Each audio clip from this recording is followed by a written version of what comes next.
सभी मगधवासी सावधान, सावधान! मगध राजकुमारी दूरदरा को मार्ग दो।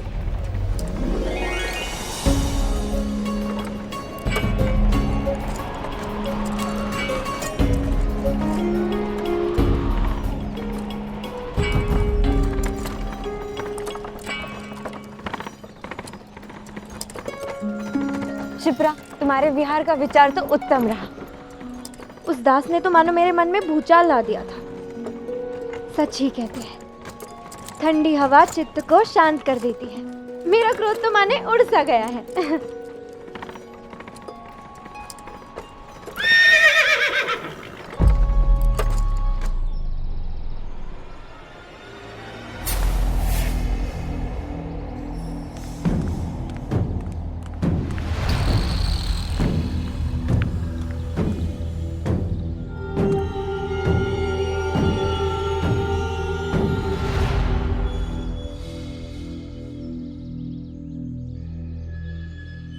राजकुमारी के मार्ग में बाधा डालने का दुस्साहस किसने किया है?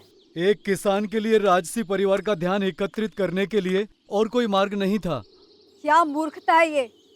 तुम जानते हो कि तुम शिप्रा,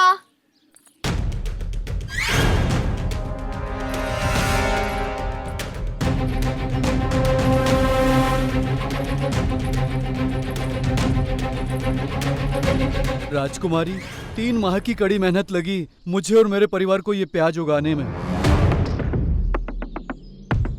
और आज इस उपज का मोल राजकीय अधिकारी केवल 2 पन दे रहे हैं। 2 पन में तो 2 दिन का भोजन भी नहीं आएगा। राजकुमारी, न्याय दे राजकुमारी, न्याय दे, अन्यथा सम्राट से कहें कि वो एक बार में ही हमारा अंत कर दे। इस भारी करके भार से तो मृत्यु की नींद भली।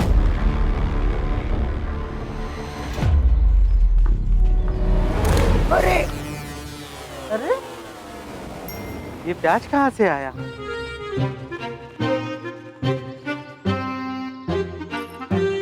अरे मोटे, यहाँ एक प्याज नहीं, प्याज का ढेर लगाया उस अहंकारी राजकुमारी के सामने। बहुत बड़ा आरोप लगाया तुमने सम्राट और उनके शासन पर। यदि यहाँ उपस्थित लोगों में से एक भी व्यक्ति तुम्हारे साथ हो, तो मैं स्वयं सम्राट से कहकर तुम्हारे लिए न्याय मांगूंगी। बताइए, आप में से कौन इस किसान के आरोप से सहमत है?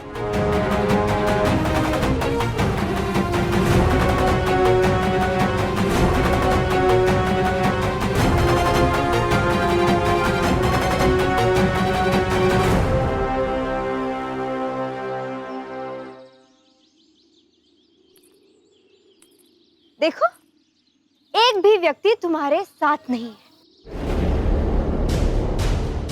अर्थात तुम झूठ बोल रहे हो। सम्राट मगध के ईश्वर है। ईश्वर पर उंगली उठाना या उन पर आरोप करने से क्या हो सकता है जानते हो ना? सैनिकों, नहीं, छोड़ दो मुझे।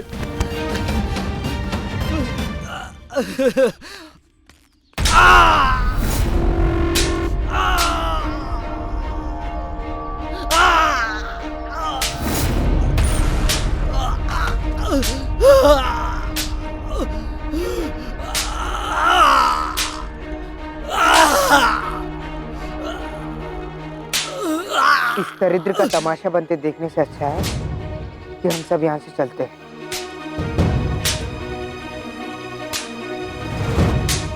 बचाओ! नहीं, नहीं, मत मारो मेरे बेटे को। कृपा करो राजकुमारी, मेरे पुत्र को क्षमा कर दीजिए। मैं आपके आगे हाथ जोड़ती हूँ।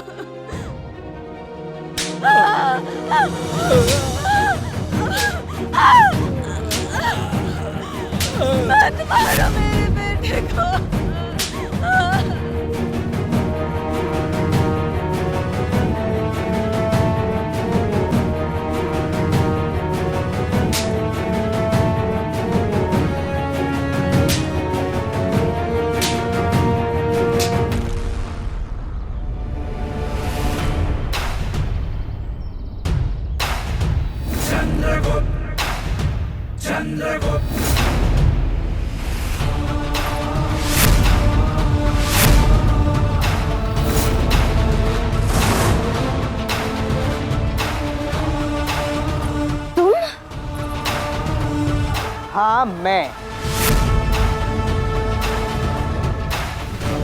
यदि किसी असहाय पर कोड़े बरसाने के लिए एक हाथ उठेगा तो उसे रोकने के लिए भी तो कोई उठेगा ना।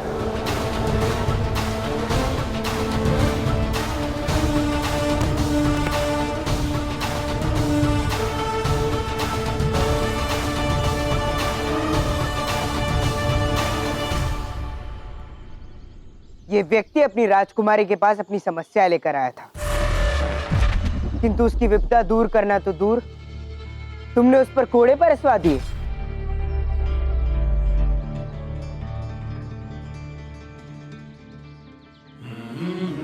उसकी मां पर प्रहार किया।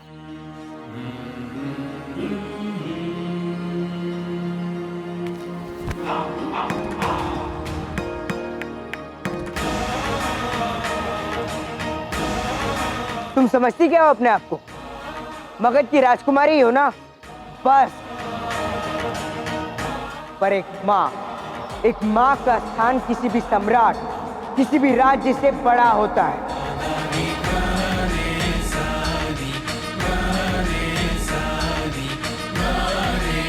भगवान से भी बड़ी होती है माँ।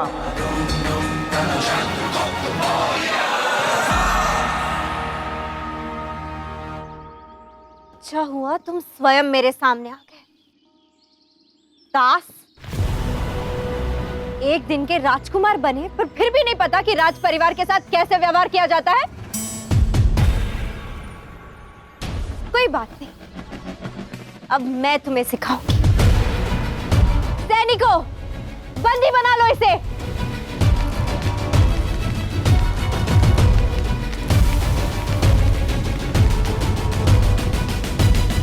हे भगवान, लोगों के पैरों पर कुल्हाड़ी पड़ती है और एक ये चंद कुल्हाड़ी पर पैर दे मारता है। ये स्वयं तो मरेगा, हमें भी मरवाएगा। चलो चलो भागो यहाँ से।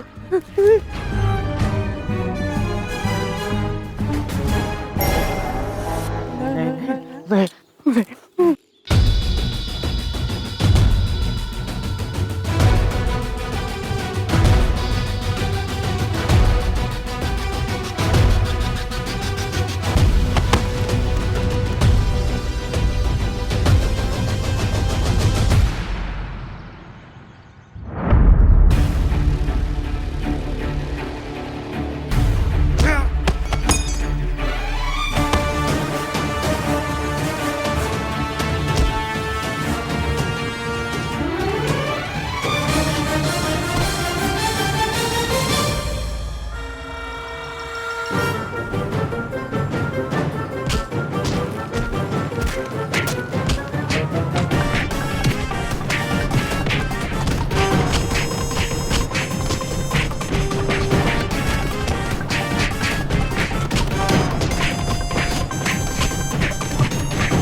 चलिए राजकुमारी यहाँ से। मैं इस दास का अंत देखना चाहती हूँ। ये मगध सैनिकों के समक्ष कब तक टिकेगा? और मगध कुमारी का साधारण से वन में उपस्थित होना शोभा नहीं देता। चलिए यहाँ से। सारथी, चलो यहाँ से।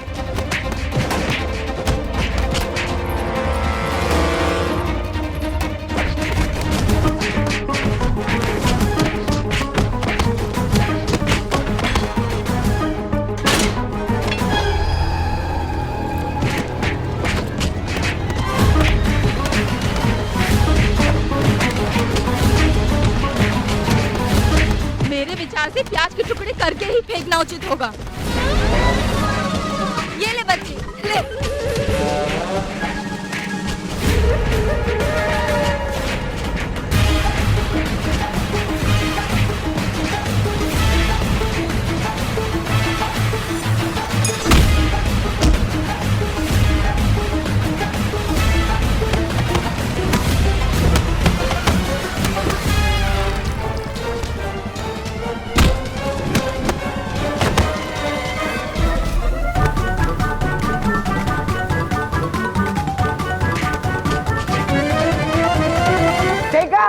ये है परिश्रम का बल। थोड़े से प्याज ने तुम्हें रोने पर विवश कर दिया। सोचो, यदि कई सारे निर्धन साथ हो जाए तो आंसुओं में डुबा देंगे तुम सबको। चलो।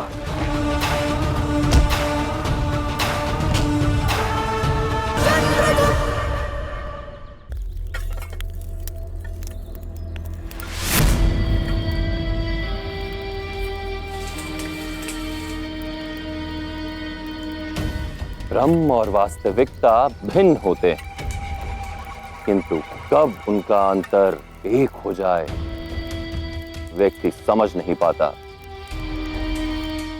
जैसा कि उस एक दिन के राजकुमार के साथ हुआ।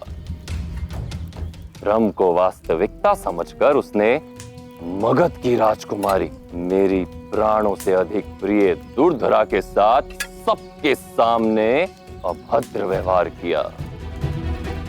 अब मैं सोचता हूं कि उसे राजकुमार का वास्तविक रूप दे दूं, उसे अमर कर दूं।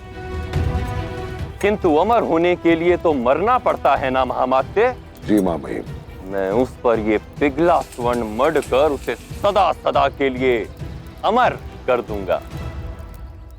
जाइए महामात्य, वो जहां भी छिपा हो उसे लेकर आइए। जी महामहिम।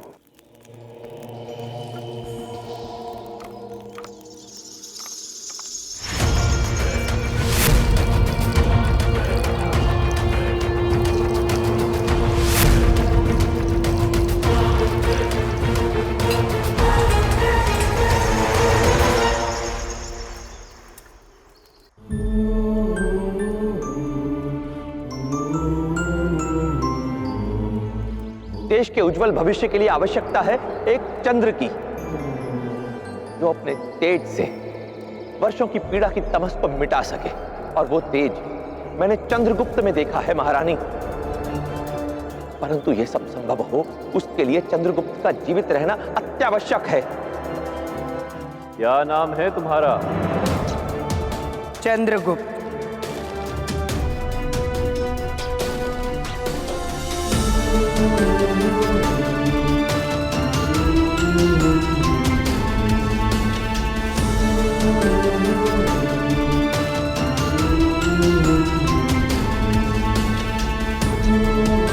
आर्य, हमारा पुत्र चंद्रगुप्त आचार्य चाणक्य के प्रशिक्षण से बहुत जल्द ही मगध का सिंहासन प्राप्त करेगा और होगा धनानंद का अंत।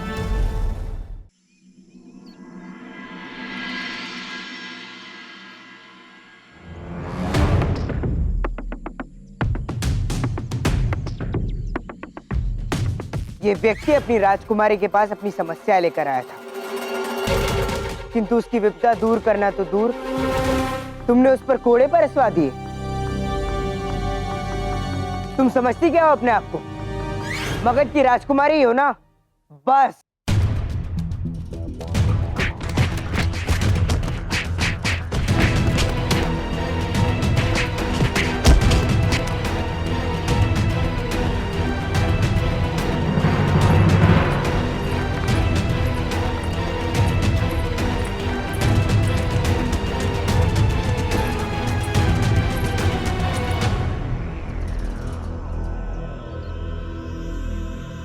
राजकुमारी, ये लीजिए आपकी मनपसंद केसर बादाम वाली खीर। कुछ नहीं चाहिए मुझे, वो दास चाहिए, दास। ओहो, वो भी मिल जाएगा। और अब तक तो सैनिकों ने उसे बंदी भी बना लिया होगा। उसका क्या करना है वो हम महल जाके सोचेंगे। अभी तो आप इस वन विहार का आनंद लो और इस खीर का भी।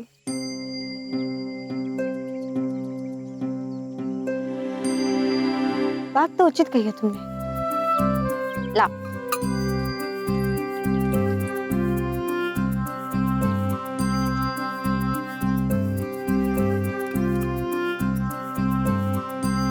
उस दास के बारे में सोचना यानी समय को व्यर्थ करना, और मेरे भाई सम्राट धनानंद की पकड़ से कोई नहीं बच सकता। और किसकी मजाल जो उनके होते मुझे खरोच तक पहुंचा सके।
चंद्र, अब तक तो ये सूचना धनानंद तक पहुंच चुकी होगी।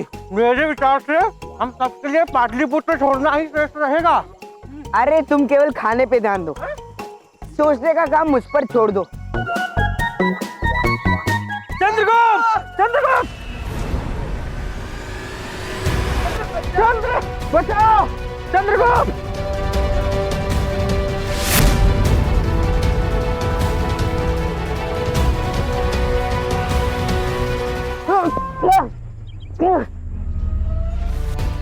चंद्रगुप्त!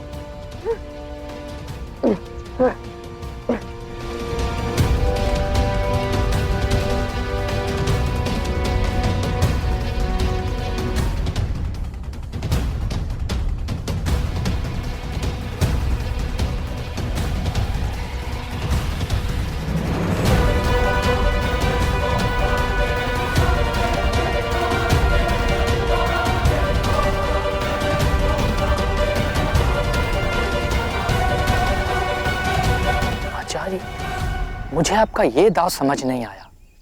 पहले आपने अपने ही लोगों से राजकुमारी दुर्धरा पर आक्रमण करवाया, अब आपके ही लोग मगध सैनिकों के वेश में चंद्रगुप्त को बंदी बना रहे हैं। क्यों?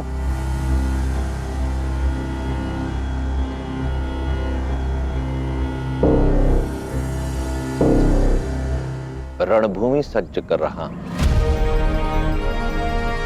भारत के भावी सम्राट के प्रशिक्षण के लिए। आचार्य, परंतु योजना क्या है? जो योजना समय से पहले बताई जाए वो व्यक्ति का नाश कर देती है भैरव। उचित समय आने पर तुम्हें सब कुछ स्वयं स्पष्ट हो जाएगा। मेरी ये नीति चंद्रगुप्त को उसकी नियति तक ले जाएगी, भारत के सम्राट के सिंहासन तक।